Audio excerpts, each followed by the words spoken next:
বাবু, চলো না ওটা করি। বিয়ের আগে এসব না করলে নয় কি? পাগলি মেয়ে, করবোই তো বিয়ে। আর মাত্র 1 মাস পরেই বিয়ে করব। প্রতিদিন ভালোবাসার নতুন নতুন গল্প পেতে চ্যানেলটি সাবস্ক্রাইব করে পাশে থাকা বেল বাটনে ক্লিক করুন।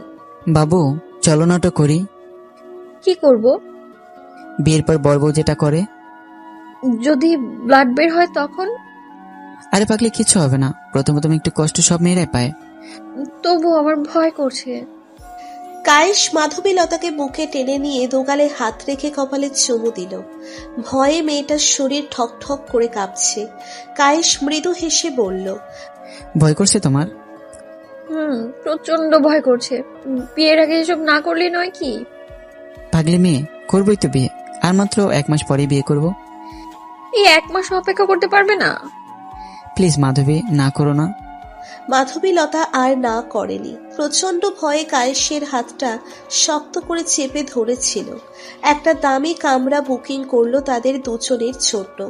কায়েস হাসতে হাসতে রুমের ছিটকিনি লাগিয়ে নরম গদির বিছানায় বসে আছে মাধবীলতা মেয়েটা। ভয়ে মেয়েটার কালো ফ্যাকাশে রং হয়ে গেছে। কায়েস পাশে বসে হাতের উপর হাত রেখে বলল, শোনো, বলো। বিয়ের পর আমাদের একটা বাচ্চা হবে। তখন এসব কষ্ট আর মনে পড়বে না। আচ্ছা যাও, ড্রেস চেঞ্জ করে আসো। আমি তোমার জন্য অপেক্ষা করছি বসে। তোয়ালে নিচ দিকে টানতে টানতে রুমে ঢুকলো। কায়েসের শরীরে শুধু একটা শর্ট প্যান্ট। মাধবীলতা আশ্চর্য হয়ে বলল, কোনো সেফটি ব্যবহার করবে না? আরে বোকা, এখন সেফটি লাগবে না। তোমার বাঁচানোর বয়স হয়নি এখনো, চিন্তার কিছুই নেই। তবু সেফটি নিলে ভালো হতো। লাগবে না বললাম তো। রাখছো কেন? কই রাখলাম? বিছানায় আসো। তাহলে এমন কথা বলছো কেন? মাঝরাতে মাধবীলতা তোয়ালে বুকে জড়িয়ে গোসল করতে চলে গেল। গোসল করতে করতে ভাবছিল, বিয়ের আগে কি এসব করা ঠিক হলো? না না, কায়েস তো আমার ভবিষ্যৎ স্বামী হবে। কায়েসের অধিকার আছে আমার শরীরে। চুলগুলো মাথা নিচু করে মুছতে মুছতে কায়েসের দিকে তাকালো। ছেলেটা ঘুমন্ত অবস্থায় কত সুন্দর, নিষ্পাপ লাগছে দেখতে। কিন্তু কিছুক্ষণ আগে এই ছেলেটাই আমাকে জানোয়ারের মতো খুব লেখাচ্ছিল। ভালোবাসলে কেউ এরকম ভাবে তার গার্লফ্রেন্ডকে ব্যবহার করে কিনা জানি না আমি, তবে তার চোখে আমি নিজেকে খুঁজে পাই। ধর্ষণ করলো না কেউ উপভোগ করলো বোঝা কঠিন। আয়নার সামনে দাঁড়িয়ে নিজেকে বিশ্বাস হচ্ছিল না। কিছুক্ষণ আগে বয়ফ্রেন্ড তাকে কি ক্ষতিটা করেছে। ঠোঁটটা কামড়ে রক্তারক্তি অবস্থা করে দিয়েছে। গালেও দাঁত দিয়ে কামড়ের দাগ পড়ে গেছে। বিছানার কোণে বসে কায়েসকে ধাক্কা দিয়ে ডাকার চেষ্টা করছে। ঘুমের ঘোরে কায়েস বিরক্ত নিয়ে বলল, কি হয়েছে? নিজেও ঘুমাবেন, অনেকে ঘুমাতে দিচ্ছ না? আমার বাসায় যেতে হবে। আম্মু আব্বু চিন্তা করছে হয়তো। একদিন বাসায় না গেলে কিছু হবে না, আসো ঘুমাও। না কায়েস, আমার সারা শরীর প্রচন্ড ব্যথা করছে। চলো না, একটু আমায় বাসা পর্যন্ত দিয়ে আসবে, চলো না। বসো, আমি শার্ট প্যান্ট পরে রেডি হয়ে আসতেছি। বিরক্তিকর চেহারা নিয়ে কায়েস বের হলো। রাস্তা দিয়ে খুঁড়িয়ে খুঁড়িয়ে হেঁটে যাচ্ছে মাধবীলতা। কায়েস রাগ দেখিয়ে বলল, অভিনয় করে হাঁটতে হবে না, স্বাভাবিকভাবে হেঁটে চলো। সত্যি আমার হাঁটতে অসুবিধা হচ্ছে। আমাকে একটু পাজা করে করে নাও না, হাঁটতে পারছি না তো। এভাবে গেলে চলো, না গেলে এখানে রাত কাটো। মাধবীলতা যদি ছেলে হতো অবশ্যই রাতটা রাস্তাতেই কাটিয়ে দিত। কায়েসের ব্যবহারও কেমন জানি খারাপ হয়ে যাচ্ছে। প্রথম রুম ডেটে যদি আগ্রহ কমে যায়, তাহলে আমার চরিত্রের কালো দাগ কোনো দিনও মেশাতে পারবো না। বাসার কাছে আসতেই কোনো কিছু না বলে সিগারেট ধরিয়ে টানতে টানতে চলে যাচ্ছে কায়েস। কায়েসের এমন ব্যবহারে মাধবীলতা অন্যমনস্ক হতে লাগলো। এত অবহেলা কেন করছে আমার? কায়েসের চাহিদা মিটে গেছে বলে কি আমাকে অবহেলা করছে? দরজায় কলিং বেল দিতে হলো না, হালকা ধাক্কা দিতেই দরজা খুলে গেল। তার মানে মাধবীলতার আম্মু আব্বু এখনো জেগে আছে। টিপ টিপ পায়ে মাধবীলতার রুমে ঢোকার চেষ্টা। তার আব্বু আম্মু সোফায় বসে গালে হাত রাখা। চিন্তায় পড়লে যেন হয় মানুষদের। না দেখার ভান করে মাধবীলতা সিঁড়ি বেয়ে উপরের রুমে চলে যাচ্ছিল। হঠাৎ পেছন থেকে ডাক পড়ল, মাধবীলতা, এত রাত্রি করে বাড়ি ফিরলে কেন? কোথায় ছিলে সারা রাত? মাথা নিচু করে বলে, জি আব্বু, বান্ধবীর বাসায় ছিলাম কিছু পড়া বুঝে নেয়ার জন্য।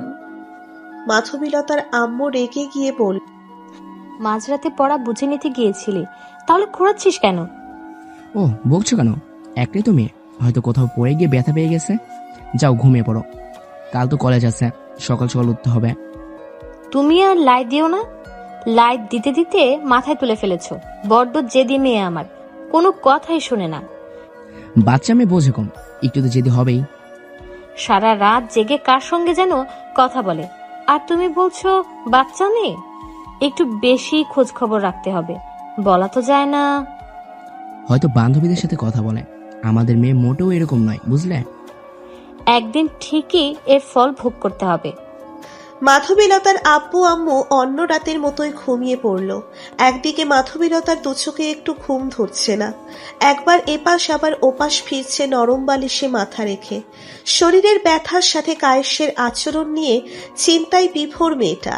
বারবার মনে একই প্রশ্ন উকি দিচ্ছে, কায়েস আমাকে বিয়ে করার স্বপ্ন দেখিয়ে ভোগ করছে না তো? পরের দিন ব্যথার শরীর নিয়ে কলেজ করতে চায়নি মাধবীলতা। সারাটা দিন নাভির নিচে ব্যথা অনুভব করে।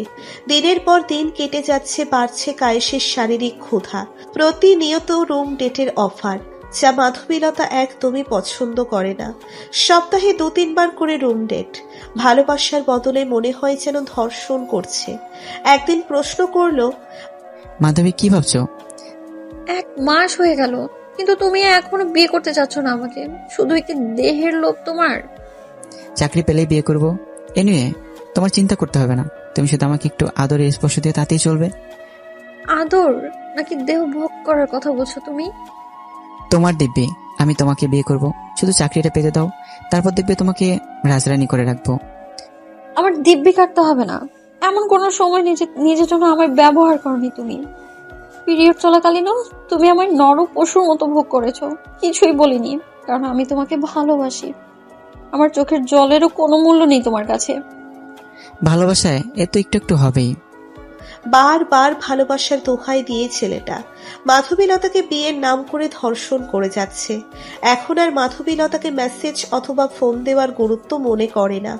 প্রতিদিন যদি একই খাবার বারবার দেওয়া হয় তাহলে সেটার প্রতি ঘৃণা ধরে যায়। তেমনি মাধবীলতার প্রতিও কায়েসের ঘৃণা ধরে গেছে।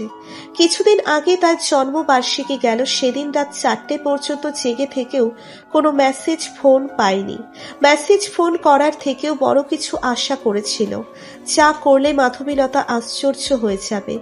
বাধ্য হয়ে নিচে থেকেই ফোন দিলে ওপাশ থেকে নরম কণ্ঠে ভেসে আসলো, কাঙ্ক্ষিত নাম্বারটি এখন ব্যস্ত আছে। বালিশ চাপা শব্দহীন কান্না, আর কিছুক্ষণ পরেই ফোন অন করে দেখা কোনো মেসেজ আসলো কিনা। কাঁদতে কাঁদতেই ঘুমিয়ে যায় মেয়েটা। ভোর সকালে উঠে যখন আয়নার সামনে দাঁড়িয়ে দাঁত দেখতে দেখতে ব্রাশ করছিল, হঠাৎ করেই বমি বমি ভাব অনুভব করলো। হালকা মাথা ঝিমুচ্ছে, মনের ভেতর অজানা আতঙ্কের একটা ভয় কাজ করছে। কায়েস বলেছে এই বয়সে বাচ্চা হবে না, কিন্তু এমন কেন লাগছে যেন পেটের ভেতর কেউ আসছে? মিথ্যে বলো না তো? মাধবীলতার আম্মুর রুমে হয়রানির মতো খুঁজতে লাগলো। প্লিলের পাতা পেয়ে ওড়নার নিচে লুকিয়ে এনে পানি দিয়ে সব কয়টা খেয়ে ফেললো। দিন দিন মাধবীলতার শরীর আরো গুরুতরভাবে অসুস্থ হতে লাগলো। দিনের অর্ধেক সময় বাসাতেই থাকার চেষ্টা করে, কারণ মাঝে মাঝেই সেন্স হারিয়ে যায়। মনের ভেতর একটাই ভয়, বাড়িতে কোনোভাবেই এই বিষয় জানতে দেওয়া যাবে না। শরীরটা বেশি খারাপ লাগায় কলেজ থেকে আজ বাসায় তাড়াতাড়ি ফেরার চেষ্টা করা। বাসায় এসে কলিং বেল বাজাতেই নিচে মাথা ঘুরে পড়ে যায়। মাধবীলতার আম্মু এমন অবস্থা দেখে মেয়েটার আব্বুকে ফোন দিয়ে ডাক্তারের কাছে আসতে বলে। ডাক্তারের রোগী দেখার রুমে 3 জনেই বসে আছে। মাধবীলতা লজ্জায় মাথা নিচু করে আছে। ডাক্তার প্রথমে বলল, আপনার মেয়ে কি বিবাহিতা? না, কেন? আপনার মেয়ের পেটে 7 মাসের বেশি সময় ধরে একটা বাচ্চা জন্ম নিছে। এমন কথা শুনলে যেন কোনো বাবা মায়েরই মনটা চাইবে মেয়েকে বিষ খাইয়ে মেরে ফেলি, কিন্তু কেউ সেটা করতে পারে না। হাজার হলেও সেটা তার সন্তান। মনে হচ্ছে আকাশ ভেঙে মাথায় চুরমার হয়ে পড়েছে। মাধবীলতার আম্মু মেয়ে হওয়ায় ভালো করেই জানে বাচ্চা নষ্ট করা যায়। ডাক্তারকে বলল, ডাক্তার, বাচ্চাটা নষ্ট করা যাবে না? আম্মু, ওটা আমার সন্তান, আমার পাপের শাস্তি। আমার সন্তান কেন পাবে? চুপ ডাইনি, নিজের সন্তান কাকে দাবি করছিস? ওটা একটা জারদ সন্তান, তোর পাপ কর্মের সন্তান। মাধবীলতা কান্না শুরু করে দিল। মাঝখানে ডাক্তার বলল, বাচ্চা এখনো নষ্ট করা সম্ভব না। আপনারা চাইলে কয়েক সপ্তাহ বাদে অপারেশন করাতে পারেন। এখন নষ্ট করলে মা এবং সন্তান দুজনেরই ঝুঁকি আছে। আমি আগেই সন্দেহ করেছিলাম তোমার মেয়ের পেট বেড়ে যাওয়া নিয়ে। না, তুমি বলেছিলে মেয়ে মোটা হচ্ছে। মোটা হলে কোনো মেয়েরই এভাবে পেট বেড়ে যায় না। মাধবীলতার বাবাকে ইঙ্গিত করে এসব কথা বলল। মেয়ের এরকম কাজে বারবার লজ্জায় মাথা নিচু হয়ে যাচ্ছে। লজ্জায় টকবক করছে বাবার চেহারাটা। টোল পড়া গালে লজ্জায় লাল দাগ রং স্পষ্ট ছাপ। চেয়ারটা সরিয়ে দিয়ে উঠে গেল নিজস্ব গাড়িতে। এক হাতে ড্রাইভিং করছে, অন্য হাতে জ্বলন্ত সিগারেট। মাধবীলতা তার বাবার দিকে তাকিয়ে আছে। সে লোকটা তার মেয়ের মায়াবী মুখখানা দেখলে সিগারেটের কথা ভুলে যেত। অন্য দিনের মতো আজও মুখ থেকে টান দিয়ে নিয়ে বাহিরে ফেলে দিল। সাহস হয় কিভাবে তোর সিগারেট ফেলে দেওয়ার? আব্বু, গালে হাত রেখে কাঁদছিল মাধবীলতা। যে বাবা তাকে মামনি ছাড়া ডাকতো না, আজ তার মুখে তুই শব্দটা শুনে কান্না আটকাতে পারেনি। ছি, তোর মতো মেয়ে যেন কোনো বাবা মা না পায়। তুই হয়তো জানিস না, একটা বাবা মা তাদের সন্তানকে নিয়ে কত স্বপ্নই না দেখে থাকে।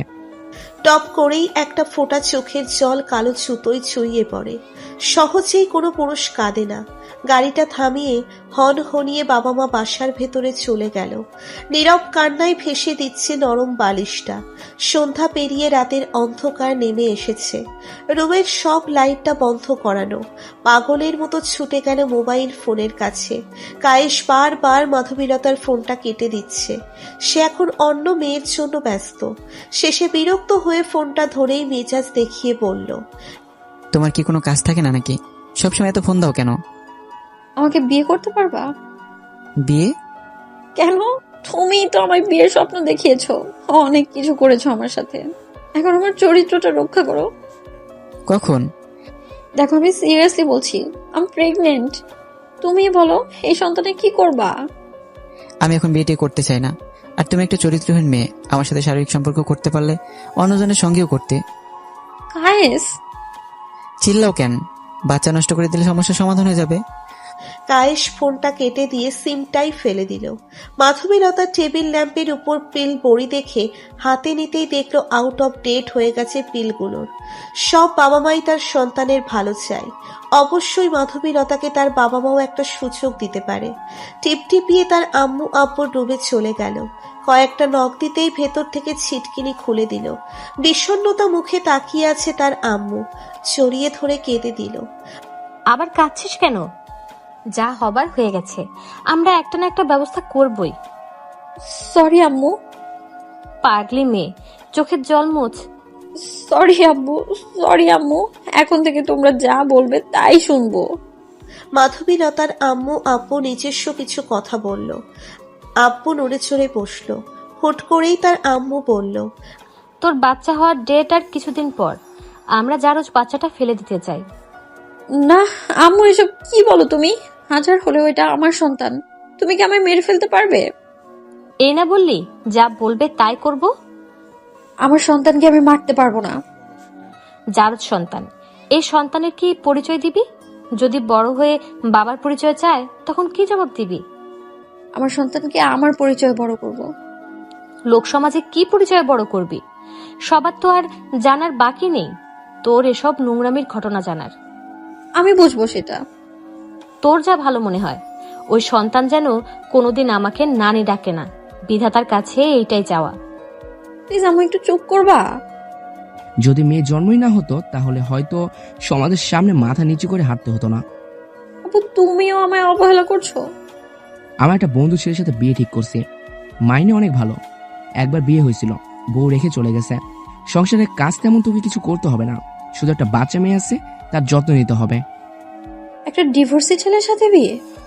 তো কি রাজকুমারের সাথে বিয়ে করতে চাচ্ছিস? মাধবীলতা দুহাত মুখে চেপে মাথা নিচু করে মুখ চাপা কান্না করছে। শুধু হু হু করে একটা শব্দ আসতেছে সোফায় বসা মাধবীলতার কাছ থেকে। মেয়েটা কয়েকদিনেই কেমন অগোছালো হয়ে গেছে। আগের মতো আর বাসায় দুষ্টুমিগুলোও দেখা যায় না। কলেজ থেকে এসেই আর বাচ্চাদের মতো তার আব্বুকে জড়িয়ে ধরে বাইনা করে না। আব্বু, আমার জন্য চকলেট আনো নাই কেন? আমি আর তোমার সাথে কথা বলবো না। মাধবীলতার আব্বু আর নিচু হাতে তুলে খাওয়াই না। যে মেয়েটা মার হাতে না খেলে ক্ষুধা মেটে না, সেই মেয়ে গত 2 দিন ধরে ঠিকমতো খাওয়া দাওয়া করে না। চুলগুলো শুষ্ক হয়ে গেছে, চোখের কোটরে চলে গেছে চোখের মণিগুলো, ঘন কালো দাগ চোখের নিচে। একটা মেয়ের সব থেকে মূল্যবান সম্পদ অহংকার, তার দেহ। আজ মাধবীলতা বুঝতেছে। নিচের রুমে বসে মাধবীলতা চিৎকার করে কান্না করছে। মাধবীলতার রুমের দরজায় ঠক ঠক নক পড়ল। ছিটকিনি খুলে দিতেই দেখতে পেল তার আম্মু। খুশিতে আত্মহারা হয়ে গেল মাধবীলতা। হাতে প্লেটে উপর আর একটা প্লেট দিয়ে ঢেকে রেখেছে কিছু একটা। মাধবীলতার চোখের পানি মুছে বিছানায় উঠে বসলো। তার আর সহ্য হচ্ছে না, কখন তার আম্মু খাইয়ে দেবে সেই আশায় প্লেট টেবিলে রেখে চলে যাচ্ছিল। চেহারা না ফিরিয়েই বলল, পড়ার টেবিলে রেখে গেলাম, খেয়ে নিস। আম্মু, ওই মুখে আম্মু ডাকবি না, লজ্জায় আমার মাথা নিচু হয়ে যায়। তোর মতো কলঙ্কি মেয়ের মুখে আম্মু ডাক মানায় না। আমি 2 দিন ধরে না খেয়ে আছি আম্মু। জানো না তোমার হাতে না খেলে ক্ষুধা মেটে না। প্লিজ খাইয়ে দাও না আম্মু, প্লিজ। তোকে খাইয়ে দিতে ইচ্ছে করে না। এখন বড় হয়ে গেছিস, কলেজে পড়িস, আবার রুম ডেটেও যাস। এখন কি আর ছোট আছিস যে খাইয়ে দিতে হবে? সরি আম্মু, এমন ভুল আর হবে না। কিছু ভুল কখনোই মেনে নেওয়া যায় না। বড় বড় ভুল সরি বলেই সমাধান করা যায় না। মুখে আঁচল চেপে কান্না করতে করতে চলে গেল। মেয়ের সামনে মুখোমুখি হয়ে হয়তো এসব কথা বলতে পারতো না। অনেক ভালোবাসেছে মেয়েটাকে, তাই তো চেহারা না ফিরিয়েই কথাগুলো বলল। বিছানা ছেড়ে শাওয়ার নিল। বেশ কিছুক্ষণ শাওয়ার নিল যেন মনটা একটু ফ্রেশ হয়ে যায়। তোয়ালে দিয়ে মাথা ঝুঁকে চুল মুছতে মুছতে রুমে ঢুকে দেখলো বিছানায় পড়ে থাকা ফোনে অচেনা নাম্বার থেকে কল এসেছে। কেটে দিল কলটা। আবারও কল আসলো। বিরক্তি কল নিয়ে ধরে রাগ দেখিয়ে বলল, কি সমস্যা কি আপনার? বারবার বিরক্ত কেন করছেন? পরিচয় কি আপনার? আমি সোহান। চিনলাম না আপনাকে। কে আপনি? ঠিক করে বলুন তো। কেন, আপনার বাবা মা আমার সম্পর্কে আপনাকে কিছু বলেনি? আমার সাথেই তো আপনার বিয়ে ঠিক করা হয়েছে, আপনার বাবার বন্ধুর ছেলে। ও হ্যাঁ, চিনতে পেরেছি। আসলে খুব ব্যস্ত থাকার জন্য আপনাকে ফোন দিতে পারিনি। একা হাতে সংসারের সব কাজ আর পিচ্চি বোনটার দেখাশোনা, এক কথায় বলতে গেলে ব্যস্ততার উপর সময় কাটে। তবে হ্যাঁ, আমাদের যখন বিয়ে হবে তখন আপনাকে রান্নার কাজে হেল্প করতে পারি। আমার হাতের রান্না অনেক ভালো। বিয়ের আগে এত স্বপ্ন? আপনাকে এখন যে কথাটা বলবো শুনলে বিয়েই করবেন না আমাকে? বলুন তাহলে। কিছু বলার আগেই ব্যালেন্স শেষ হয়ে গেল। সোহান ছেলেটা ভাবছে মেয়েটা কি খুব গুরুত্বপূর্ণ কথা বলতে চেয়েছিল, বলেও বলতে পারল না। ঘড়িতে এখন 12টারও বেশি বাজে। মনে হয় না কোনো ফ্যাসিলোড খোলা আছে। এত রাতে গোসল করে ঠান্ডা ঠান্ডা লাগছে। কাঁদতে কাঁদতে ঘুমিয়ে যায় সেদিনের মতো। সোহান ছেলেটা আর কল করে না। বিজনেসম্যান লোক, বিজনেস নিয়ে হয়তো ব্যস্ত, অথবা তার পিচ্ছি মেয়েকে নিয়ে। আজ মাধবীলতার নাভির নিচে প্রচন্ড ব্যথা অনুভব করছে। প্রসব ব্যথায় মেয়েটা বিছানার চাদর টেনে ধরে আছে। চিৎকার করে বলে উঠল, আম্মু, আমার আর ব্যথা সহ্য করতে পারছি না আমি। চিৎকারে পুরো বাড়ি নড়ে ওঠার মতো। পাগলের মতো হন্তদন্ত হয়ে ছুটে আসে তার আম্মু। তার আব্বু অফিসের কাজে ব্যস্ত। ক্যালেন্ডারের দিকে চোখ যেতেই দেখলো লাল মার্ক করা। নিচে লেখা আমার কিউট বাচ্চাটার হওয়ার ডেট। মাধবীলতার আম্মু ভয়ে কাঁপছে, মাথা থেকে ঘাম ঝরছে। 17 বছর বয়সী একটা মেয়ে এত কম বয়সে বাচ্চা হতে গিয়ে যদি নিজের মেয়েটাকেই হারায়। ফোন তুলে তাড়াহুড়ো করে মাধবীলতার আব্বুর নাম্বার টাইপ করে। কল দিল, রিং হচ্ছে কিন্তু ফোন তুলছে না। মাধবীলতার আব্বু মিটিংয়ে থাকায় কলটা কেটে দিয়ে আবার মিটিংয়ে মনোযোগী হয়ে সবাইকে বোঝাচ্ছে। কাপা কাপা হাতে মেসেজ করলো, প্লিজ কলটা ধরো, মাধবীলতার খুব গুরুতর অবস্থা। মেসেজ দেখে কিছুটা ভয় ঢুকে গেছে মনের ভেতর। কিছু হলো না তো মেয়েটার? এবার কল করতেই ধরলো। ওপাশ থেকে মাধবীলতার আম্মু বলল, হ্যালো। তোমার কণ্ঠ কেমন জানি ভারী ভারী লাগছে। কি হয়েছে মাধবীলতার? কোনো দুর্ঘটনা ঘটলো না তো? আমি মাধবীলতাকে নিয়ে জিয়া মেডিকেল নিয়ে যাচ্ছি। ওর শরীরটা খুব খারাপ। জিয়া মেডিকেল কেন? ফোনে সব বলা সম্ভব না, তুমি প্লিজ তাড়াতাড়ি চলে আসো। মাধবীলতার আব্বু এসে দেখে তার স্ত্রী একটা বেঞ্চিতে বসে ঝুঁকে কান্না করছে। পিঠে হাত রাখতেই চমকে উঠল, স্ত্রীকে চড়িয়ে ধরে চোখের জল মুছে দিয়ে বলল, সৃষ্টিকতা আছে আমাদের সাথে, তিনি আমাদের মেয়ের কিছু হতে দেবে না, তার উপর বিশ্বাস রাখো। ভাবছিলাম আমাদের মেয়ের বাচ্চা হলে কি করব। চিন্তা করো না, আমি একটা না একটা ব্যবস্থা ঠিকই করে দেব। সমাজে কিভাবে মুখ দেখাবো? তারা যদি প্রশ্ন করে বিয়ের আগে কিভাবে বাচ্চা হলো তখন? বললাম তো চিন্তা করো না, আমি আছি তো সব কন্ট্রোল রাখার জন্য। তার স্ত্রীকে শক্ত করে বুকে জড়িয়ে ধরে আছে, হু হু করে কান্না করছে, কান্নায় তার শার্ট ভিজে চুপসে যাচ্ছে। ডাক্তার বেরিয়ে এলো। মাধবীলতার আম্মু চোখের জল লেপটে লুপটে মুছে বলল, ডক্টর, আমার মেয়ে এখন কেমন আছে? বাচ্চার মা একদম সুস্থ আছে, কিন্তু কিন্তু কি ডক্টর, এভাবে চুপ থাকবেন না। সরি, আমরা মাকে বাঁচাতে গিয়ে বাচ্চাকে বাঁচাতে পারিনি। আপনারা চাইলে পেশেন্টের সাথে দেখা করতে পারেন। ডাক্তার চলে গেল। বিধাতার কাছে লাখ লাখ শুক্রিয়া। স্বামী স্ত্রী মিলে দুজনে মাধবীলতার রুমে ঢুকে মিষ্টি একটা হাসি দিল। মাধবীলতা তাদের দেখে ওঠার চেষ্টা করলো, তখন তার আম্মু বলল, উঠিস না, ডক্টর তোকে রেস্ট নিতে বলেছে। আমার বাচ্চা কই? কই আমার বাচ্চা? পাগলের মতো বলতে লাগলো। দীর্ঘশ্বাস ফেলে তার মাধবীলতার আম্মু বলল, তোর বয়স কম হয় বাচ্চা হয়ে মারা গেছে, তুই ভালো আছিস, এটাই অনেক আমাদের কাছে। মিথ্যা, মিথ্যা বলছো তোমরা। আমার বাচ্চাকে তোমরাই মেরেছো, তাই না? কোথায় রাখছো বলো? এতে মিথ্যা বলার কি আছে? তোমরা তোমরা ডক্টরকে ঘুষ দিয়েছো, তাই না? প্লিজ ফিরিয়ে দাও আমার বাচ্চাটাকে, প্লিজ। তোমরা যা বলবে আমি সব করতে রাজি। বিশ্বাস না হলে ডক্টরকে বল, তারাই জানে বাচ্চা মারা গেছে নাকি বেঁচে আছে। তোমরা এতটা নিষ্ঠুর কিভাবে হতে পারলা? একটা নিষ্পাপ বাচ্চাকে কেন মারলে? এরই মাঝে চলে আসে মাধবীলতার আব্বু। মাধবীলতার সন্তান হারানোর ভয় লক্ষ্যই করেনি তার আব্বু বাহিরে চলে গেছে কখন। ফল হাতে রুমে ঢুকলো। মামের কি কথা হচ্ছে? দেখো না, তোমার মেয়ে কি সব আবল তাবল বকছে। আমরা নাকি ওর বাচ্চাকে মারার জন্য ঘুষ দিয়েছি। হ্যাঁ, তোমরাই মেরেছো, তোমরা খুনি। চুপ, একদম চুপ। বুঝাও তোমার মেয়েকে, কিছুতেই বুঝতেছে না জারজ বাচ্চাটা মারা গেছে। শোন, বাচ্চাটার মুখ থেকে মা ডাক শোনার ভাগ্যটা হয়তো তোর কপালে ছিল না, তাই মারা গেছে। যদি তোর ভাগ্যে থাকতো তাহলে অবশ্যই মা ডাক তো শুনতে পেতি। ভাগ্যের সাথে খেলা করে সবাই জিততে পারে না, ভুলে সব অতীত, নতুন ভাবে জীবনযাপন করে। কিন্তু আব্বু। আমি কোনো কিন্তু শুনতে চাই না। বিয়ের জন্য নিজেকে রেডি করো, আর মাত্র 6 দিন পর তোমার বিয়ে। আব্বু, আমি বিয়ে করতে চাই না। কেন? কায়েসকে বিয়ে করতে ইচ্ছে করে? বল না তাহলে তোর কায়েসকে বিয়ে করতে। সব কথার এক কথা, আমি যাকে পছন্দ করেছি তার সাথেই তোর বিয়ে হবে। কথাগুলো বলে উঠে চলে গেল তার অফিসের কাছে। কান্নায় ভেঙে পড়া মাধবীলতাকে তার আম্মু বারবার বোঝাচ্ছে। এভাবেই কেটে গেল 6 দিন। কিন্তু মাধবীলতার এখনো কোনো বিয়ের প্রস্তুতি নেওয়া হয়নি। আগ্রহ থাকলে তো প্রস্তুতি নেবে। তার বান্ধবীরা হাতে স্বর্ণের বালা পরিয়ে দিচ্ছে, কেউ বা মেকআপ করিয়ে দিচ্ছে, কিন্তু বারবার মেকআপগুলো লেপটে যাচ্ছে। এত কান্না করলে হয়? তার বান্ধবীর মন্তব্য।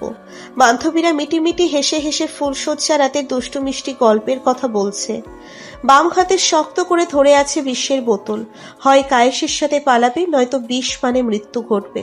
কায়েসকে বারবার কল দেওয়ার চেষ্টা, প্রথম কয়েকবার কলটা গেলেও ধরেনি।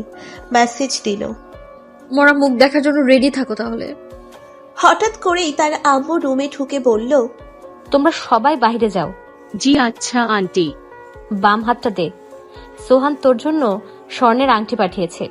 মনের ভেতর এক অজানা ভয় কাজ করছে। ঠোঁটে ঠোঁট চেপে ধরে মাথা ঝাঁকিয়ে না বলে দিল। জোর করে বাম পিঠের পিছন থেকে আনতেই অবাক হয়ে গেল। বিষের বোতল ধরে আছে। সর্বশক্তি দিয়ে ডান গালে থাপ্পড় বসিয়ে দিল। মাধবীলতার চোখে পানি টলটল করছে। 5 আঙ্গুলের ছাপ স্পষ্ট বোঝা যাচ্ছে। হারামজাদি, আত্মহত্যার চেষ্টা করিস? থাক বন্দি হয়ে রুমের ভেতর। বিয়ে না করে চেয়েও বিয়ে হয়ে গেল। বাসর ঘরে ঘোমটা দিয়ে বসে আছে মাধবীলতা। বুক ধুকপুক ধুকপুক করছে ভয়ে। সোহান রুমে ঢুকে ছিটকিনি লাগিয়ে দিল। ছিটকিনি লাগানোর শব্দে ঘোমটার আড়াল থেকে মুখ তুলে তাকালো সোহানের দিকে। গলা ছাড়িয়ে কাশি দিল। কিন্তু কোনো সারা শব্দ না পেয়ে সোহান ছেলেটা আশ্চর্য হয়ে মনে মনে ভাবল। অভদ্র পরিবারের মেয়ে নাকি, সালামও করলো না। বিছানায় উঠে বসে কাঁধে হাত রেখে বলল, আপনার কি নার্ভাস লাগছে? প্রথমবার সবারই নার্ভাস লাগে, তবে আপনার সবার মতো বাসরাত হবে না। বলার আগে হাত সরিয়ে দিয়ে কাঁপতে কাঁপতে বলল, আমাকে ধরবেন না, দূরে থাকুন আপনি। ফুলশয্যার রাতে এমন কথা শোনার জন্য সোহান মোটেও প্রস্তুত ছিল না। মাধবীলতা এমন একটা কথা বলবে স্বপ্নেও কল্পনা করেনি। প্রথম সেদিন বিয়ের কথা বলা হয়েছিল, মাধবীলতা নামটা শুনেই মনে মনে ভাবে, বাহ, বেশ সুন্দর নাম তো, মাধবীলতা। যদি মধু নাম ডাকি তাহলে আরো সুন্দর মানাবে। তখন মাধবীলতার আব্বু হালকা ধাক্কা দিয়ে বলে, সোহান, তুমি কি কিছু ভাবছো? না আঙ্কেল, আমি বিয়েতে রাজি, যদি কোণে রাজি থাকে তো। ছবি না দেখেই পছন্দ করলে? তবে আজই বলো না কেন, মেয়ে আমার কিন্তু মাশাআল্লাহ দেখতে, ছবি দেখেও সুন্দরী। নিজের মেয়ের এরকম প্রশংসা শুনে প্রথম দিনেই খটকা লাগে। এত রূপবতী হওয়া সত্ত্বেও কেন আমার মতো ডিভোর্সি ছেলেকে পছন্দ করলো বিয়ের জন্য? সোহান নীরবতা ভেঙে বলল, ছবি দেখে বাহ বাহ দিতে চাই না, একসময় না হয় দেখা করব, আজ উঠি, একটা আর্জেন্ট মিটিং আছে। হঠাৎ করেই কাপা কাপা মেয়েলি কণ্ঠ সোহানের কানে আসলো। কল্পনাতে হিম হয়ে থাকা চোখ বাস্তবে ফিরে মাধবীলতার দিকে তাকালো। লাল বেনারসিতে পরীর মতো সুন্দর একটা মেয়ে তার কাছে বসে আছে। সোহানের বিশ্বাস হচ্ছে না 34 বছর বয়সেও এমন একটা ফুলের মতো মেয়ে পেয়েছে বউ হিসেবে। হাত বাড়িয়ে ঘোমটা তুলে দিয়ে অজান্তেই ঠোঁটের নিচে একটা চুমু দিতে গিয়েও থেমে যায়। মাধবীলতার ঠোঁটে আঙ্গুল চেপে পিছনে সরিয়ে দেয় মুখ। এসব কি করছেন? আমি আপনার বউ, কোনো পতিতা নই যে আমায় ভোগ করবেন আপনি। কিন্তু কেন? আমি আপনাকে স্বামীর অধিকার দিতে পারবো না। আর আপনার লজ্জা করে না এই বয়সে এত কম বয়সী মেয়েকে বিয়ে করতে? ছি! সরি, নিজের অজান্তেই চুমুটা দিয়েছিলাম। আমি বিয়ে করি আমার পিচ্ছি মেয়েটার জন্য। বিয়ের জন্য কেন? কিছু বুঝলাম না, পরিষ্কার করে বলুন। একদিন মাঝরাতে মাতাল হয়ে বাড়িতে ফিরে দেখলাম দরজাটা এখনো খোলা। নেশা করেন কেন? সম্পূর্ণ ঘটনা তো আগে শুনুন, তারপর প্রশ্ন। ভয় হলো মনে, পিচ্ছি মেয়েটার কিছু হলো না তো আবার। চিটকিরি লাগিয়ে দিতেই হু হু করে কান্নার শব্দ ভেসে এলো কানে। পিচ্ছি মেয়েটা ফ্লোরে বসে হাঁটুর সঙ্গে মাথা ঠেকিয়ে কান্না করছে। মাথায় হাত বুলিয়ে দিয়ে প্রশ্ন করেছিলাম, মামুনি কাঁদছো কেন? কেউ কি মারছে তোমায়? জড়িয়ে ধরে কেঁদে বলে, আব্বু, তুমি পচা কি সব খাও, আমি ওসব পছন্দ করি না। কিভাবে বলি এইটুকু পিচ্ছি মেয়েকে? আমি ওর আম্মুর জন্য নেশা করি, আমাকে ছেড়ে অন্যজনের হাত ধরে পালিয়েছে। মুচকি এসে বলেছিলাম আর খাবো না। হালকা একটু মাথা তুলে বলে, প্রমিস করো। আবারও মুচকি হেসে বললাম প্রমিস, কিন্তু আবারও কান্না করা শুরু করে দিল। তখন বললাম, কাঁদছো কেন আবার? বললাম তো খাবো না। এই কান ধরছি। কান ধরে বলি, কান্না জড়িত কণ্ঠে বলে, জানো আব্বু, সবাইকে আম্মু নিতে আসে স্কুলে, শুধু আমার আম্মুই আসে না। কই গেছে আমার আম্মু? সেদিন কথা বলার ভাষা হারিয়ে ফেলেছিলাম। কিভাবে বোঝাবো তার আম্মু পরকীয়ায় আসক্ত হয়ে অন্যজনের হাত ধরে পালিয়েছে। সমস্যা নেই, আমি আপনার সন্তানের যত্ন নিব, কিন্তু বউয়ের অধিকার চাইবেন না প্লিজ। ধন্যবাদ আমাকে হেল্প করার জন্য। আমি ভার্জিন না, আমি একজন ইচ্ছাকৃত ধর্ষিতা মেয়ে। তবুও বিয়ে করেছেন কেন? আমি জানতাম না এই বিষয়টা। না জানারই কথা, আব্বু কখনোই জানাতেন না, কারণ জানলেই হয়তো না করে দিতেন বিয়ের প্রস্তাব। ছি, ঘৃণা হয় আপনাদের মতো মেয়েদের নিয়ে। দেহ নিয়ে কি বোঝাতে চেয়েছিলেন? আপনার বয়ফ্রেন্ডকে অনেক ভালোবাসেন, তাই না? আপনি কি করে জানলেন সে আমার বয়ফ্রেন্ড ছিল? আগে যার সাথে সংসার করতাম তারও একই কাহিনী, সেজন্যই তো অন্যের সাথে পালিয়েছে। আমি আপনার কাছে অধিকার চাই না, শুধু আমার সন্তানের যত্ন নিলেই হবে। পাশের রুম থেকে এনে মাধবীলতার কাছে শুইয়ে দিয়ে চলে গেল অন্য রুমে। আর সবার মতো তাদের সেই রাতটি সুখের হয়নি, ভাগ্য ছিল না হয়তো। ঘুমের ঘোরে মাধবীলতা ছটফট করছে। কপাল বেয়ে চুইয়ে চুইয়ে ঘাম টপ টপ করে পড়ে বালিশ ভিজে যাচ্ছে। স্বপ্নে দেখছে তার আব্বু কালো কোট পরে দাঁড়িয়ে আছে জিয়া মেডিকেলে। ডাক্তারের সাথে কি নিয়ে যেন কথা কাটাকাটি হচ্ছে। পকেট থেকে 1000 টাকার 3টে বান্ডিল বের করে দিয়ে ডাক্তারের হাতে ধরে দিল। ডাক্তার মাথা চাকিয়ে না না বলছে আর হাত ঠেলে দিচ্ছে। আরো 2টা বান্ডিল পকেটে পুরে দিল। ডাক্তারের মুখে এবার মিষ্টি একটা হাসি ফুটে উঠল। ডাক্তারের পেছন পেছন তার আব্বু যাচ্ছে। আশ্চর্য, মাধবীলতা বেডে শুয়ে আছে জ্ঞান শূন্য হয়ে। মাধবীলতার পাশের দোলনায় বেশ হাত পা নাড়িয়ে খেলা করছে একটা শিশু। দেখতে অনেকটা 80 বছরের বুড়ার মতো। মুখে হাতে পায়ে টেপ পেঁচিয়ে দিয়ে একটা থলিতে ভরে দিল। তার আব্বু হেঁটে যাচ্ছে বস্তি এলাকাতে, ডাস্টবিনে থলেটা ফেলে এদিক সেদিক তাকিয়ে চলে গেল। ঘুম থেকে ধর্মরিয়ে উঠে বসলো বিছানায়। চোখে হাত রাখতেই বুঝলো জলে ভেজে গেছে দু চোখ। পরদিন সকালে রান্নার কাজ শেষ করে যখনই তার নতুন মেয়েকে ডাকতে যাবে, তখন দরজার আড়াল থেকে ফিসফিসিয়ে কথা বলার আওয়াজ শোনে। দরজা হালকা ধাক্কা দিয়ে ভেতরে ঢুকে কোনো শব্দ ছাড়াই দেওয়ালের দিকে মুখ ঘুরিয়ে কথা বলছে তার পিচ্ছি মেয়েটা। হঠাৎ পেছন ফিরে তাকিয়ে বলল, নতুন, এই দেখো আমার বন্ধু। কিন্তু মাধবীলতা কিছুই দেখতে পারছে না। আর এই বাসায় 3 জন ছাড়া আর কেউ নেই বলেই মনে হয়, কারণ সোহান বলছে তার মা বাবা বলতে পৃথিবীতে কেউ নেই। তাহলে কার সাথে কথা বলছে? একটা পিচ্চি মেয়ে দেখতে পাচ্ছে, কিন্তু আমি কেন দেখতে পাচ্ছি না? আশ্চর্য করার মতো ঘটনা। আর বুঝলোই বা কি করে তার পেছনে দাঁড়িয়ে আছি? এসব চিন্তা মাথার ভেতর ঘুরপাক খাচ্ছে আমার। কথাগুলো মনে মনে বলতে বলতে নিচে নেমে এলো। অবৈধ সন্তান পেট থাকতে যতটুকু আবেগ প্রবণ হয়ে যায়, অথচ সৎ সন্তানের প্রতি একটু মায়া স্নেহ তার ভেতরে জন্মায়নি। ফুলশয্যার রাতে যখন সৎ মেয়েকে রেখে যায়, তখন থেকেই হিংসে হতো। কেন হিংসে হতো মাধবীলতা সেটার মানেই খুঁজে পাচ্ছে না। মাঝখানে বালিশ রেখে ঘুমিয়ে পড়ে মাধবীলতা। আহ বলে মৃদু গলায় ব্যথায় কোকিয়ে উঠল। পেঁয়াজ কাটতে কাটতে কখন সে নিজের আঙ্গুলটা কেটে বসেছে নিজেই বোঝেনি। মনে মনে গালি দিল, কি সব অলক্ষণে কাণ্ড ঘটছে এসব।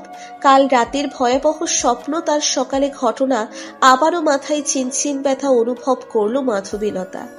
আজ আর রান্না করব না, বাহির থেকে খাবার অর্ডার দিলেই হবে। শরীরটা কেমন যেন ম্যাচ ম্যাচ করছে, মনে হয় একটু ঘুমের দরকার। সৎ সন্তানের রুমে ঢুকে দেখলো কার সাথে যেন এখনো কথা বলছে আর মিটিমিটি হেসে টেডি বিয়ার নিয়ে খেলা করছে। দরজায় দাঁড়িয়ে বলল, কি করছে আমার পিচ্চি আম্মুটা? এই তো আমার নতুন বন্ধুটার সাথে খেলা করছি। আম্মু, আজ না আমার স্কুলে যেতে ইচ্ছে করছে না, আর একটু খেলি না প্লিজ। মনে মনে বললাম, কই নতুন বন্ধু? মেয়েটা মানসিক রোগী নাকি? কিসের শাস্তি দিচ্ছ আমাকে? তা বলে কি হবে? স্কুলে না গেলে স্যাররা বকা দেয় তো। চলো খাবে। স্কুল থেকে এসে তোমার সাথে খেলা করব। কথাটা বলে মাথা ঝুঁকিয়ে হেসে দিল।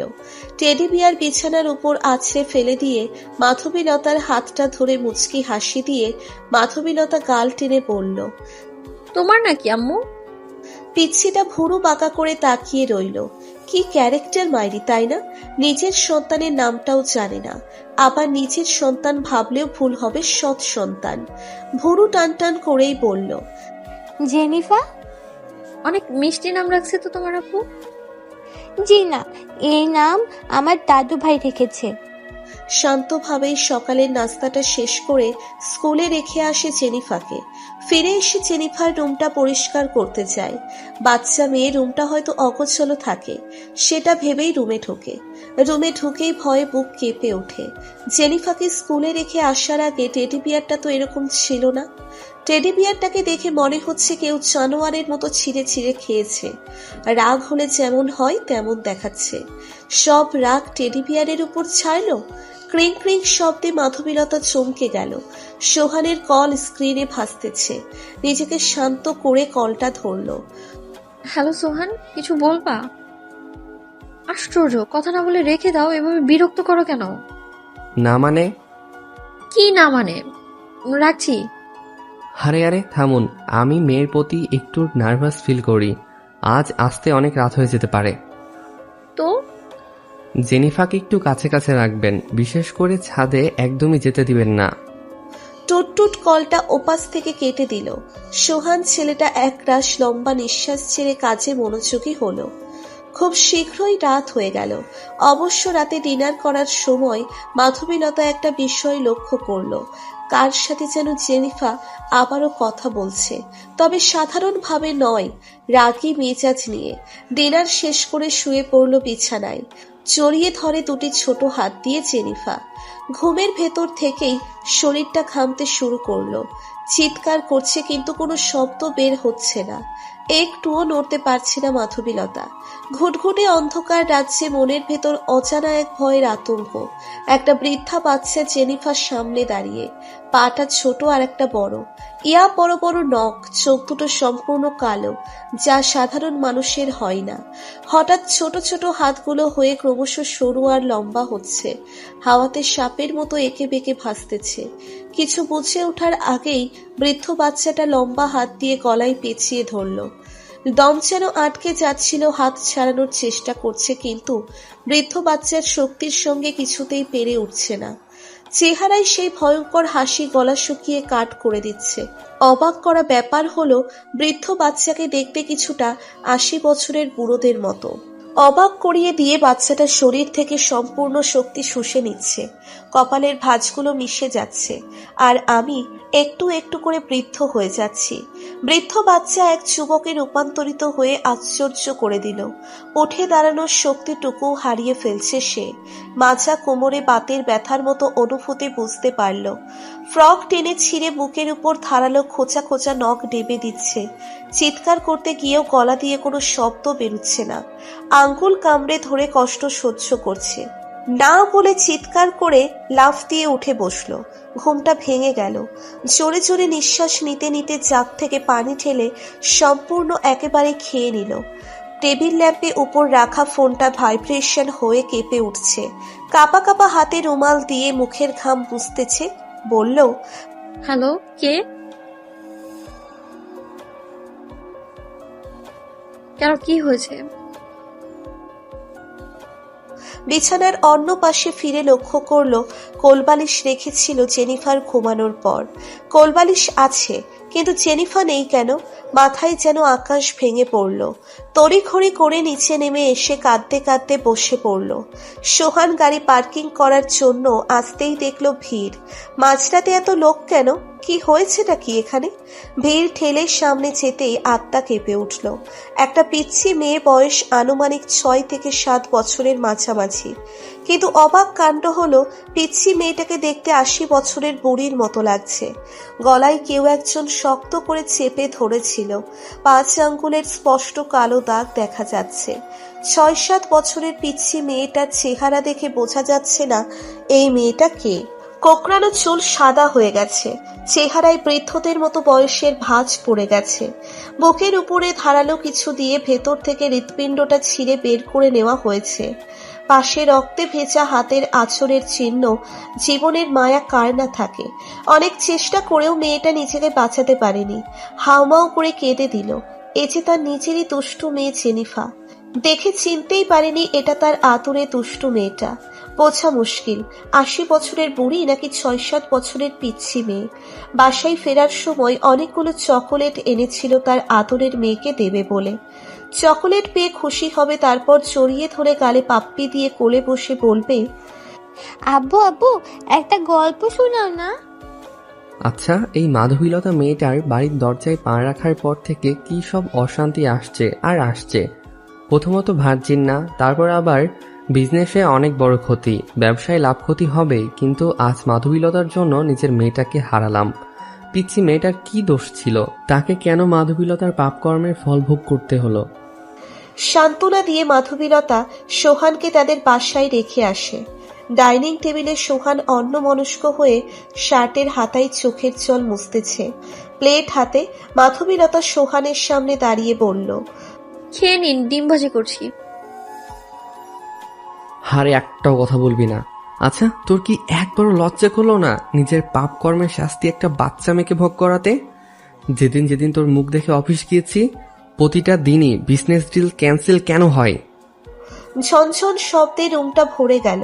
প্লেটের সব কিছু ফ্লোরে পড়ে মাখামাখি অবস্থা। সোহানের মনটা চাচ্ছে পারলে একটা লাথি দিই। মেয়েদের সম্মান দেওয়ায় লাথি মারতে পারল না। যাওয়ার আগে সোহান শুধু একটা কথাই বলল, পারলে ভোর হওয়ার আগে নিজের মুখটা না দেখালেই খুশি হব। যত সব কোথা থেকে এসেছে যে পৃথিবীতে ভাগ বসায়। সকাল সকাল ঘুমচড়িত চোখে বিছানায় হাত বলিয়ে দেখে তার বউ পাশে নেই। কই গেল মেয়েটা? যাই হোক, ভালোই হয়েছে, আপদ বিদেই হয়েছে। মেয়ের চিন্তায় ব্রাশ করেনি। সারা রাত কান্না করে 4:30 ঘুম চোখে নেমে আসে। গোসল করে ঠিক 10টায়। মেয়ের দাফন কাজ শেষ করে। বাসায় ঢোকার পর লম্বা করে কেউ একজন বাথরুমে কাপড় চোপড় ধুচ্ছে। সোহান কিছুক্ষণ ভাবতে থাকে, কাছের বুয়াকে তো কাল সকাল থেকে জয়েন করতে বলেছি, তাহলে কাপড় চোপড় ধুচ্ছেটাকে? ওকে দিয়ে দেখে মাধবীলতা বাথরুমে। রেগে গিয়ে বলে, তোকে না বলেছি আমাকে তোর মুখ দেখাবি না?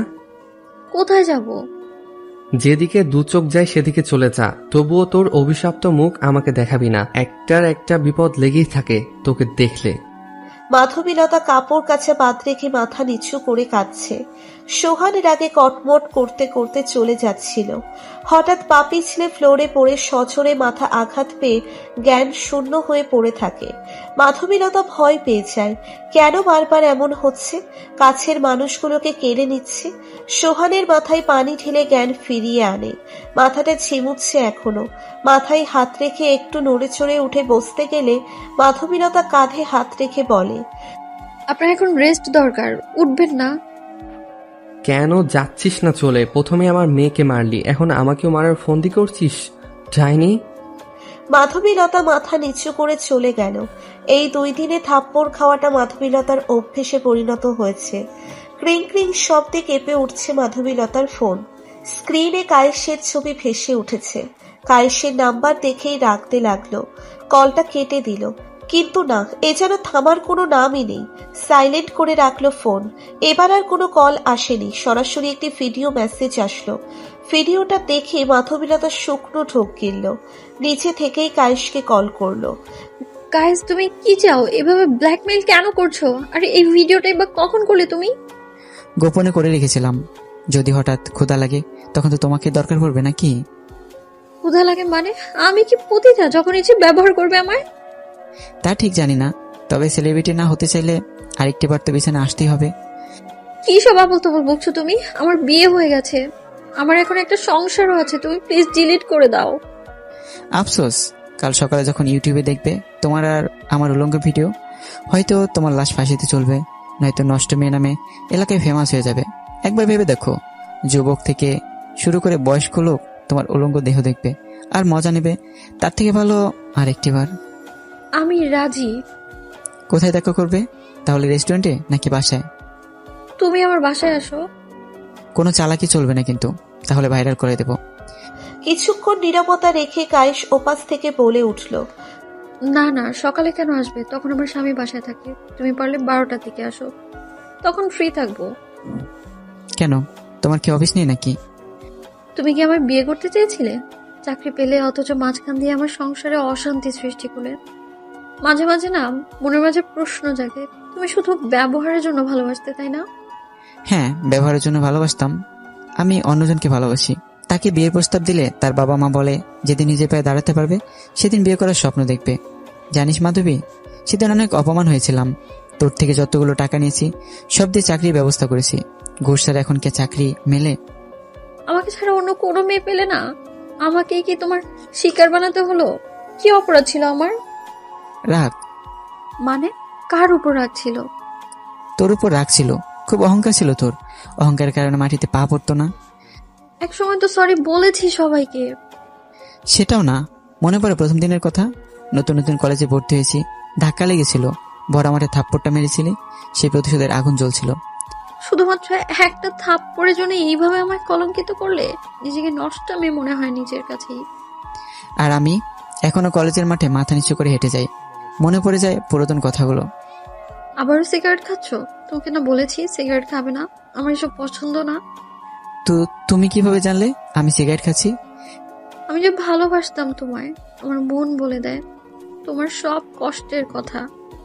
দেখ, আমাকে নিজের চলনময় জাদুতে ফেলিস না। বিছানায় আসার কথার মাঝে এসব কেন টানছিস? তাহলে কাল দেখা হবে, এখন রাখি। শোনো, তোমার বিয়ে হয়েছে ওই মেয়েটার সাথে? আমরা অনেক সুখী শান্তিতে সংসার করছি, আর কিছুদিন পর আমি বাবা হব। বউ থাকতে আমি কেন? একটা জিনিস কি, প্রতিদিন খেতে ইচ্ছা করে। নারীদের প্রতি সব পুরুষেরই একটু হলে আকর্ষণ থাকে। জানোয়ারের বাচ্চা, আল্লাহ তোদের একদিন না একদিন ধ্বংস করবেই। মাধবীলতা কাঁদতে কাঁদতে কথাগুলো কায়েশকে উল্লেখ করেই বলল। ওপাশে কায়েশ হা হা করে হেসে দিয়ে কলটা কেটে দিল। কায়েশ আবার কিছুটা নাস্তিক টাইপের লোক। মাধবীলতা ডাইনিং টেবিলে বসে ঘুমুচ্ছে। সোহান কলিং বেল বাজাতেই মাধবীলতা ঘুমের হাই তুলে বলে, বাইরে কিছু খেয়েছেন? টলো করে মাধবীলতার চোখে চোখ রেখে তাকিয়ে থাকে। আজ হঠাৎ এত ভালোবাসা? খোঁজ কেন নিচ্ছে? চেয়ার টেনে টেবিলে বসে সোহান।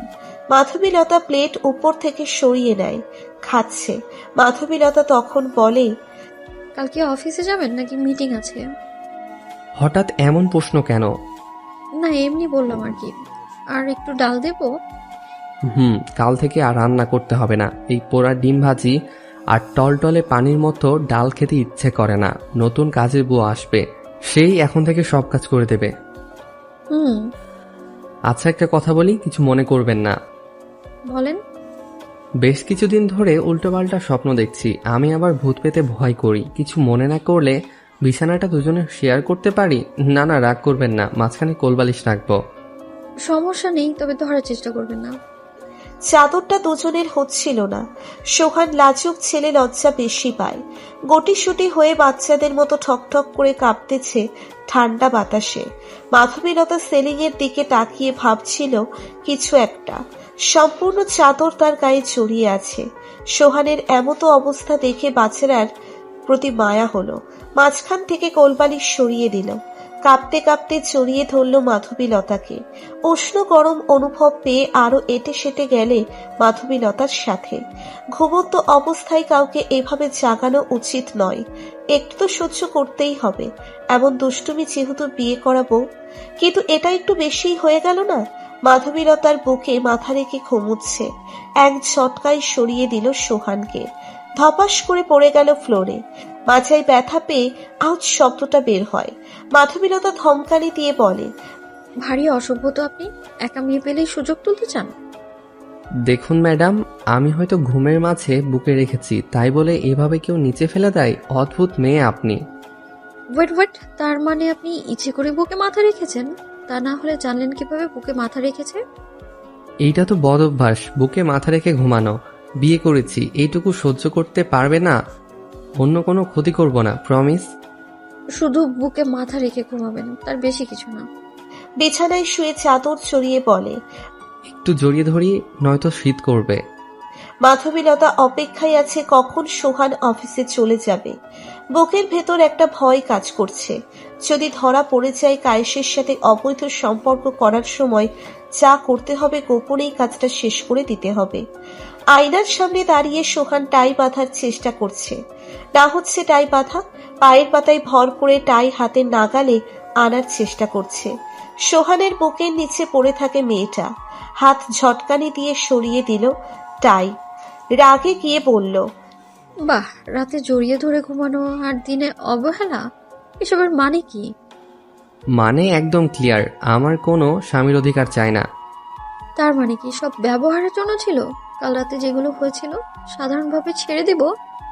কাল রাতের কথা ভুলে যাও, অজান্তেই হয়ে গেছে। আর হঠাৎ এত ভালোবাসা দেখানোর মানে কি বুঝি না। কাজের বুয়া আসলে সব কাজ বুঝিয়ে দেবে। টাই ঠিক করতে করতে চলে যাচ্ছে সোহান। দরজার কাছ থেকে না যেতেই আবারও কলিং বেল বেজে উঠল। মাধবীলতার রাগ হচ্ছে অনেক। কে আবার আসলো? কায়েশ আসলো না তো? কিন্তু এত তাড়াতাড়ি তো আসতে বলিনি আমি। দরজা খুলে দিল একটা বস্তির মেয়ে দাঁড়িয়ে আছে। টসটসা লাল ঠোঁটে পান চিবুচ্ছে। পান চিবুতে চিবুতে মৃদু হেসে বলল, আপা, আপনি কি সোহান সাহেবের বউ? কিন্তু আপনার পরিচয়? আমি নতুন কাজের বুয়া। সাহেব আজ থেকে কাজ শুরু করার কথা বলছে। তা কি কি কাজ পারো? ঘর মোছা থেকে কাপড় চোপড় ধোয়া সব পারি। শোনো, ভদ্রতার সাথে কাজ করবা। কোনো ক্ষতি হলে বেতন থেকে কাট করবো। আর আমার অনুমতি ছাড়া আমার রুমে আসবে না। দরকার পড়লে নিজেই রুম পরিষ্কার করব, কিন্তু তোমার আসতে হবে না। কেন আপা? মুখের উপর কথা বলো কেন? আমি যা যা বলবো তাই করতে হবে। যাও, এখন থেকে কাজে লেগে পড়ো। আর বাসি থালা বাসনগুলো ধুয়ে রাখো, তারপর সব রুম মুছে দেবে। মাধবীলতার রুমে এসে দরজা চেপে দিয়ে ফোনটা হাতে নিয়ে কায়েসের নাম্বারে একটা মেসেজ করলো। এখন আসতে পারো, ফ্রি আছি। সোহান চলে গেছে, তবে সাবধানে আসবি, নতুন কাজের বুয়া রাখছে। মেয়েটা একটু চতুর টাইপের। ওকে। পিছনের দরজা দিয়ে আসবা, আমি কোনো রিস্ক নিতে চাই না। কায়েস বাইকে বসে যাচ্ছে, আর সহ্য হচ্ছে না অপেক্ষা। এরকম একটা নাদুস নুদুস দেহের প্রেমিকা কি সবার কপালে চোটে? কখন যে পৌঁছবে। পেছনের দরজায় নখ পড়তেই খুলে দিল। মাধবীলতা কায়েসকে বলে জুতো ভেতরে নিয়ে আসতে, দেখে ফেললে সমস্যা হয়ে যাবে। জুতো না খুলেই কায়েস ঝাঁপিয়ে পড়ে, থামিয়ে দিয়ে বলে, না কায়েস থামো, ভিডিও ডিলিট করো আগে, তারপর যা খুশি করতে পারো, আমি বাধা দিব না। প্লিজ আমাকে আর থামিও না, আমি তোমাকে ভালোবাসার রঙে রাঙিয়ে দিতে চাই। আগে ভিডিও। কথা বলা শেষ করার আগেই থামিয়ে দিয়ে গোলাপি ঠোঁটের সাথে নরম ঠোঁট লাগিয়ে দেয়। ভালোবাসার টানে দুজনেই সাড়া দিচ্ছে। মাধবীলতা মাতাল হয়ে যাচ্ছে কায়েসের ভালোবাসায়, নিজেকে একটু একটু করে কায়েসের কাছে সঁপে দিচ্ছে। যদি এটা অবৈধ না হতো তাহলে হয়তো অনন্তকালের জন্য ভালোবাসত। বুকের ভেতর আগলে ধরে পিঠ খামচে ধরে কায়েসের। এদিকে কায়েসের কোনো ভ্রুক্ষেপ নেই, তার পিঠ পেয়ে রক্ত পড়ছে কিনা। চুলগুলো মুঠিতে ধরে ঠোঁট কামড়ে ধরে আছে। কাজল কালো রেশমি চুলের খোপা খুলে দিতে কোমর ছুঁয়ে গেল লম্বা চুলে। পিঠের উপর থেকে চুল সরিয়ে দিয়ে চুমুতে ভরিয়ে দিচ্ছে। ঠোঁটের শীতল স্পর্শে মাধবীলতা বারবার কেঁপে উঠছে। কাজের বুয়া রুম মুছতে মুছতে হঠাৎ মাধবীলতার রুমে উকি দেয়। জি জি মেম সাহেব, এসব কি করছে? ফেরেস্তার মতো একটা ভালো স্বামী থাকতে অন্য একটা ছেলের সাথে পরকিয়া করছে। হঠাৎ করেই দরজায় পা পিছলে পড়ে যায়।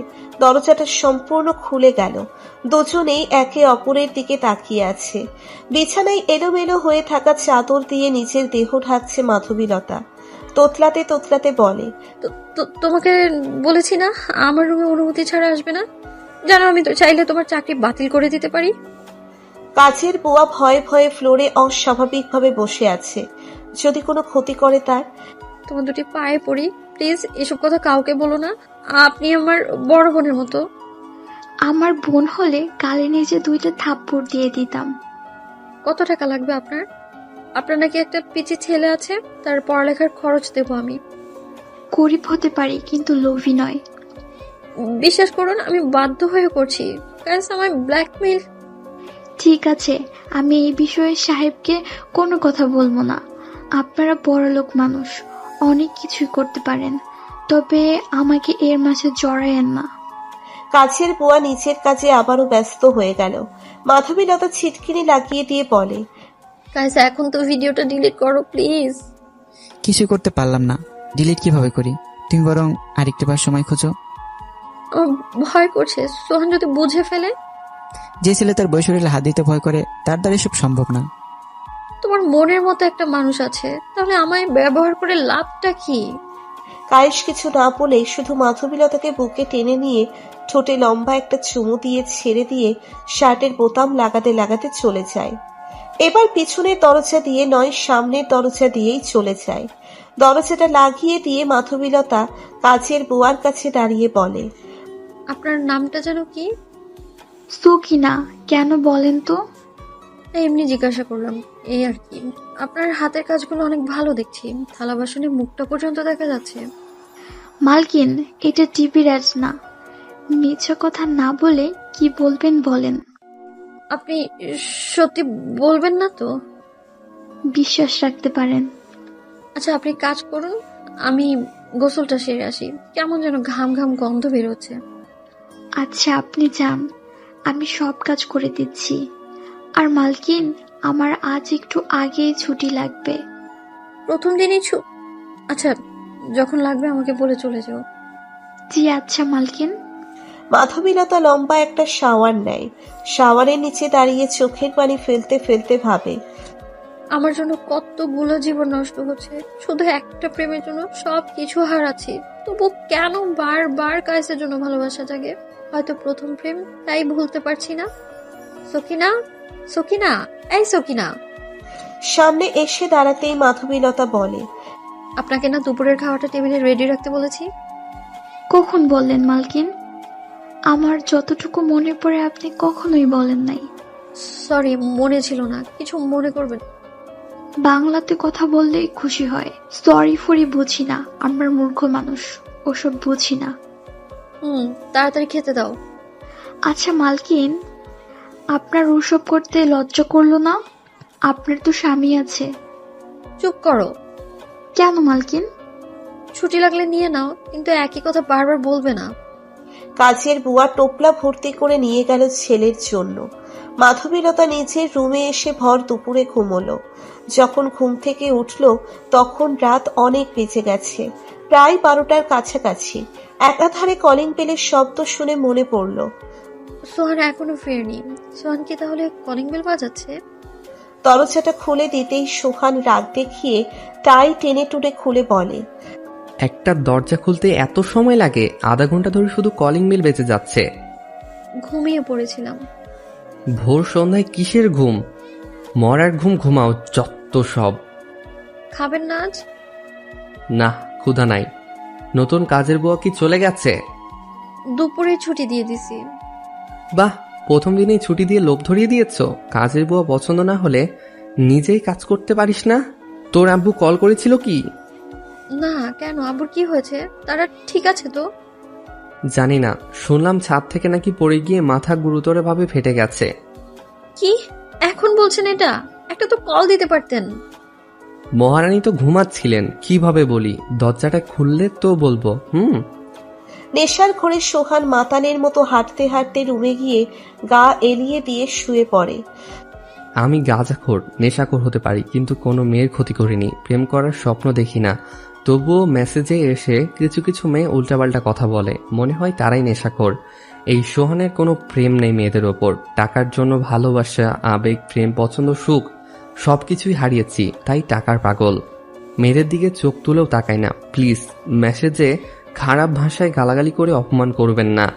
আর আমার মনে হয় না আজ পর্যন্ত কোনো মেয়েকেই আপু ছাড়া ডেকেছি। Good night. আমি একা একটা মেয়ে হয়ে রাস্তায় বের হবো এত রাতে? না থাক, কাল সকালে গেলেও হবে। এখন তো হাইওয়ের গেটটাও বন্ধ থাকবে। সোহানের জুতো চোরা খুলে দিয়ে মাঝখানে কোলবালিশ রেখে চুপটি করে ঘুমিয়ে পড়ে। সকাল হতেই মাধবীলতা জিয়া মেডিকেলে চলে যায়। এদিকে সোহান তাকে খুঁজতে খুঁজতে প্রচন্ড রেগে যায়। তখন ভাবল, মাধবীলতা কি তার আম্মুর সাথে দেখা করতে গেল নাকি? হতে পারে সেখানেই গেছে। সোহান ও জিয়া মেডিকেলে চলে যায়। ফিসফিস আওয়াজ শুনে পর্দার পিছনে লুকিয়ে সব ঘটনা শোনার চেষ্টা করে। মাধবীলতা তার আম্মুর হাতের উপর হাতটা রেখে বলে, আম্মু আম্মু কিভাবে ছাদ থেকে পড়ে গেল? ছাদ? ছাদ তোর ছেলে? মাধবীলতা, তোর ছেলের মতো একটা বাচ্চা ভূতকে দেখে মাথা ঘুরে পা পিছলে ছাদ থেকে পড়ে যায়। কি এসব কি বলছো? আমার বাচ্চা তো জন্মের পরেই মারা গেছে। মারা যায়নি, আমরা প্ল্যান করে মেরে ফেলছি। অন্য সাধারণ সন্তানের মতো তোর সন্তান ছিল না, দেখতে 80 বছরের বুড়োর মতো। ডক্টরও আশ্চর্য হয়ে যায়, তাদের ডক্টর লাইফে এমন কোনো বাচ্চা দেখেনি তারা। ও মাই গড, তার মানে আমি যে স্বপ্নটা দেখতাম সেটা কাল্পনিক কিছু ছিল না। আমাকে বোঝানোর জন্য জোর করে আমার স্বপ্নে আসতো। তার মানে তুই এমন স্বপ্ন দেখতে? এখন আমার কি হবে? মাধবীলতার মনে ভয় ধরে গেল। কিছু কিছু বুঝতে পারছে একটার পর একটা দুর্ঘটনা ঘটার পিছনে কারণটা কি। প্রথমে জেনিফা আম্মু টাকার জন্য মারা গেল, এরপর সোহানের বিজনেসে অনেক বড় ক্ষতি। যদি মেরে ফেলা না হতো তাহলে এসব হতো না। মাধবীলতা বলে ওঠে, তোমাদের একটা ভুলের জন্য সবার ক্ষতি হচ্ছে। কি দোষ করেছিল বাচ্চাটা? বাচ্চা না মেরে ফেললে তোকে বিয়ে দিতে পারতাম না। কেন? কি এমন দরকার ছিল মেরে ফেলার? ওইটুকু বাচ্চা জন্য একটুও মায়া লাগেনি তোমাদের? আমাকে পারতে মেরে ফেলতে? না, মায়া জন্মায়নি, কারণ দেখতে একদমই মায়াবী ছিল না, বুড়োদের মতো দেখতে ছিল। তাই বলে এমন একটা কাজ করবে? হ্যাঁ করেছি, বাধ্য হয়ে করতে হয়েছে। সোহান তোকে বিয়ে করতো না যদি তোর বাচ্চা হতো। কন্ট্রাক্ট পেপারে সাইন করতে হয়েছে। কোনোদিনও তুই কোনো সন্তান নিতে পারবি না, কারণ জেনিফা। আমাকে কেন এসব বলো নাই? বলার প্রয়োজন বোধ মনে করিনি, সেজন্য বলিনি। পর্দার আড়াল থেকে সোহান বেরিয়ে আসতেই বাবা মেয়ে দুজনের চোখের দিকে তাকালো। মাধবীলতার আব্বু সোহানের কাঁধে হাত রেখে বলে, জামাই বাবা কখন আসলে? থাক, আর ভালোবাসা দেখাতে হবে না, হাতটা সওয়ালেই খুশি হব। বোঝার চেষ্টা করো প্লিজ। কি বোঝানোর চেষ্টা করব? হায়, আপনার নষ্টা মেয়ে যে কিনা অন্যজনের সঙ্গে বিছানা শেয়ার করে, সেটা না হয় বাদ দিলাম, কিন্তু আপনার মেয়ের বাচ্চা হয়েছিল সেটাও বলেননি আমাকে। এইটুকু তো বলতে পারতেন। আমি কি আপনাদের মতো জানোয়ার? হ্যাঁ, তুমি নিজেকে খুব ভালো ভাবো। ডিভোর্স হয়ে গেছে একবার, তবুও ভালো বউ চাও। যত দোষ নন্দ ঘোষ, এখন তো আমারই দোষ হবে। সুমডেট করার সময় মনে ছিল না পেটে বাচ্চা হবে? চুপ করবেন প্লিজ। উনি আপনার শ্বশুর হয়, সম্মান দিয়ে কথা বলুন। অভদ্রের মতো কেন কথা বলছেন? তিনিও ভুলে যাচ্ছে আমি তার জামাই, ছেলের মতো। আমি রাগ নিয়ে কথা বললে তার বোঝানো উচিত। অবুঝের মতো ঝগড়া করেই যাচ্ছে। হাজব ফ্যামিলি। সোহান, মুখ সামলে কথা বলুন বলছি, নয়তো ভালো হবে না বলে দিচ্ছি আমি। আমি আর কোনো কথা শুনতে চাই না। ডিভোর্স চাই। তোমার মতো নষ্টা মেয়ের সাথে সংসার করতে চাই না। কি ডিভোর্স? চিন্তা করিস না, 10 বছর আগে তোকে ডিভোর্স দিতে পারবে না। আর যদি অত্যাচার করে তাহলে? নারী নির্যাতন মামলা করে দিব, তারপর দেখি তোকে কিভাবে ডিভোর্স দেয়। আইনের সাহায্য নেব। বাবা মেয়ে কি সুন্দর প্ল্যান করেছেন। না যেতে পারি ডানে, না যেতে পারি বামে। মাধবীলতার হাত শক্ত করে চেপে ধরে বলে, লাগছে, আসতে ধরুন। বাসায় চলো। স্বামীর কথা তোমাকে শুনতে হবে, এটা আমার অধিকার। না, আমি আম্মুকে রেখে যাব না, ছেড়ে দাও।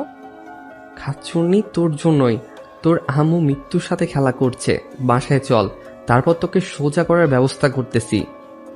কয়েক সপ্তাহ পর সোহান অফিসের জন্য রেডি হচ্ছে, এমন সময় মাধবীলতার চিৎকার শুনে ডাইনিং এর কাছে ছুটে গেল। থালা বাসন সব ছড়িয়ে ছিটিয়ে হয়ে ভেঙে পড়ে আছে। থতমত হয়ে পড়ল। কি হয়েছে তোমার? প্রসব ব্যথার মতো ব্যথা লাগছে, কিছু একটা করো প্লিজ, ব্যথা মরে যাচ্ছি। সোহান 5 কোলা করে তুলে নিয়ে ডাক্তারের উদ্দেশ্যে বলল।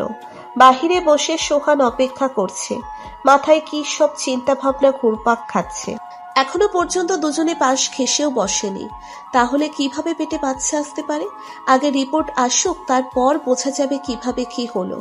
এখন এসব না ভাবলেই ভালো। ডাক্তার রুমের ভেতরে ঢুকলো, কিছুটা রাগী চোখ নিয়ে তাকিয়ে বলে, মেয়েটা আপনার কে হয়? কেন? হাস্যকর বিষয় হলো, মেয়েটার পেটে এর আগেও একটা বাচ্চা পাওয়া গেছে। কায়েস নামে ছেলেটার ডিএনএর সাথে মিলে গেছে। এবারে অন্যজনের ডিএনএর সাথে মিলে গেছে। 2 মাস আগে বাচ্চা হয়েছে, কিন্তু আশ্চর্য হওয়ার মতো ঘটনাটা হলো, ডাক্তার কিছু বলতে গিয়েও আটকে গেল। কপালে এক বিন্দু ঘামের ফোঁটা। সোহান তখন বলে, চুপ করে থাকবেন না, তারপর বলুন। ভাবছি এই 2 মাসে কিভাবে 7 মাসের একটা সন্তান হতে পারে। এক্সরেতে বাচ্চাতে দেখে চমকে যাই। কেন? সাধারণ কোনো বাচ্চার মতো না, মনে হচ্ছিল যেন রঙিন ছবি, দেখতেও 80 বছরের বুড়োদের মতো ছবি। Delivery late? আজকে ক্যাশ কাউন্টারে 10,000 টাকা জমা দেবেন। ওকে। সোহানের যেন কোনো আগ্রহই নেই, অফিসের কাজে ব্যস্ত। তার মনে একটাই রাগ, স্বামীকে যে সুযোগটা দিল না, অন্যজনকে আগেই দেওয়া হয়ে গেছে সেটা। ওদিকে মাধবীলতা বারবার নার্সদের ডেকে ডেকে সোহানের কথা জিজ্ঞেস করছে।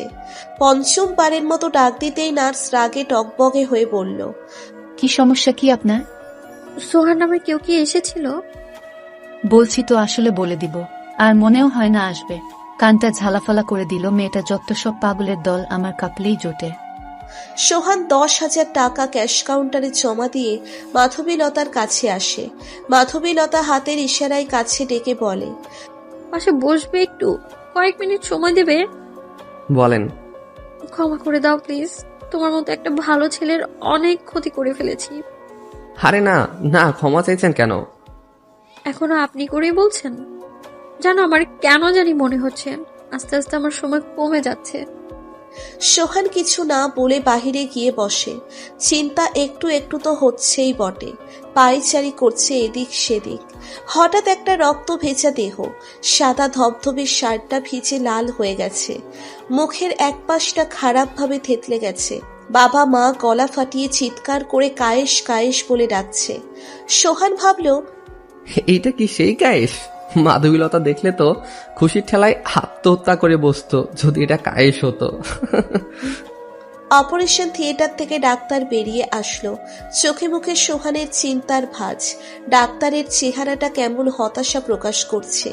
এখনই হয়তো মুভির মতো বলবে, সরি, আমরা আপনার স্ত্রীকে বাঁচাতে পারিনি, এদের হয়তো একবার বাংলা সিনেমায় চান্স দেওয়া উচিত। তখন ডাক্তার বলে ওঠে, সরি, আমরা আপনার স্ত্রীকে বাঁচাতে পারিনি। বাচ্চাটার কি হলো? কথাটা শুনে ডাক্তার নিজেই ভয় পেয়ে গেছে। ডাক্তার জীবনে এমন রোগী দেখেনি। বাচ্চা এক্সরেতে ঠিকই ছিল, কিন্তু মরা একটা বাচ্চা হলো, তাও বুড়োদের মতো দেখতে। সাথে সাথে মাও মারা গেল। প্রতিদিন ভালোবাসার নতুন নতুন গল্প পেতে চ্যানেলটি সাবস্ক্রাইব করে পাশে থাকা বেল বাটনে ক্লিক করুন।